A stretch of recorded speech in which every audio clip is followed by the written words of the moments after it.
3 növ TS kalsium münasibəti tanış eləyəcəm. Birinci gördüyümüz kalsium həm uşaqlar, həm böyüklərin rahatlıqla istifadə edə biləcəyi kalsiumdur. Toz halındadır.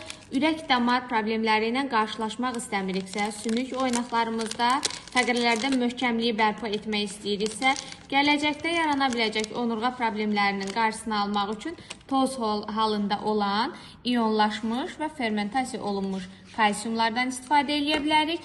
Həm sümük oynaq ağrılarımızın qarşısını almaq üçün, həm də artıq şəkərin müəyyən qədər ilkin fəsadlarını hiss eləyiriksə, təbii boranının çərdəyindən hazırlanmış, boranı qabığından hazırlanmış və fermentasiya olunmuş metabolik kalsium istifadə edə bilərik. Maddələr mübadiləsini yaxşılaşdırır, həm şəkərin yaranmasının qarşısını alacaq, həm də sümük oynaqlarda möhkəmliyi bərpa eləyəcək və yuxusu pozulanlar, yaddaşı zəifləyənlər, baş ağrıları tez-tez olanlar, boyun osteoxondrozunun ilkin əlamətlərini hiss edən insanlar isə lesitinli beyin kalsiumu qəbul edə bilər ki, yaddaşsızlıqdır, yuxusuzluqdur, beyin qan dövranının pozğunluğudur, vaxtında qarşısını alsın.